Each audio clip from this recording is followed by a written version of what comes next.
The nation's highest court, in a split 6-3 decision, struck down the so-called reciprocal tariffs imposed last year, including the 30% imposed on South African exports to the United States, barring some exceptions. The court found that the IEEPA did not authorize the president to impose taxes or tariffs under a declared emergency, which they said remained the purview of the United States Congress. Trump invoked the law, claiming that trade deficits and the flow of illegal drugs into the United States constituted a national emergency, leading to the imposition of the unilateral tax on imports. This was President Trump's reaction to the ruling. The Supreme Court's ruling on tariffs is deeply disappointing, and I'm ashamed of certain members of the court, absolutely ashamed, for not having the courage to do what's right for our country. When you read the dissenting opinions, there's no way that anyone can argue against them. There's no way. Foreign countries that have been ripping us off for years are ecstatic. They're so happy. And they're dancing in the streets, but they won't be dancing for long, that I can assure you. The Democrats on the court are thrilled, but they will automatically vote no. The court said that if it were Congress's intention to convey the power to impose tariffs to the president, it would have done so expressly, a key omission that the IEEPA did not convey to the executive, and therefore anything to the contrary violated the separation of powers principle. It wasn't surprising in the sense that we heard in oral arguments the justices really asking about this question, focusing on the words and the statute and whether tariff authority is included in this power to regulate, and really pushing on that from a few different directions, including some of the conservative justices that signed on today, Justices Gorsuch and Barrett in particular.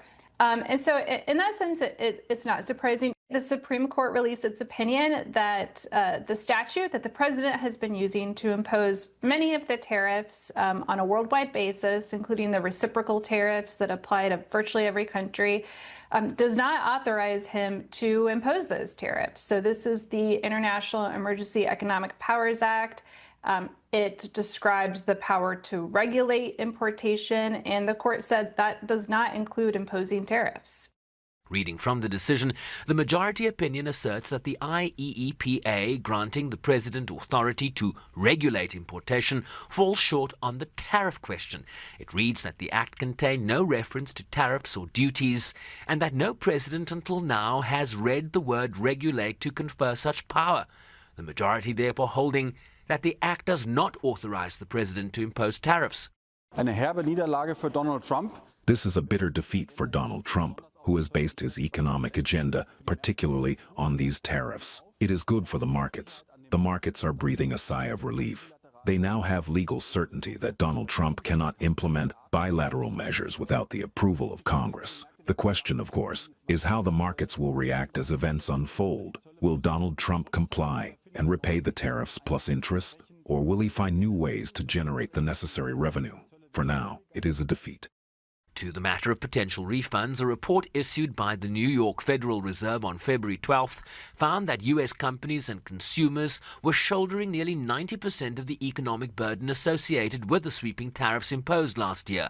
Findings that align with a U.S. Congressional Budget Office determination that about 70% of tariff costs were ultimately borne by the American consumer. President Trump also called the decision ridiculous, but suggested that his authority to impose tariffs would come under different statutes and that these levies were not necessarily going away.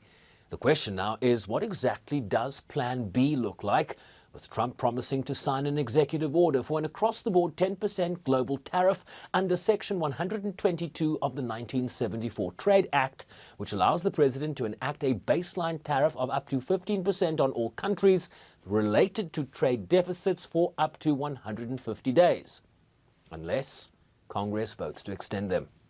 Sherwin Bryce-Pease, SABC News, New York.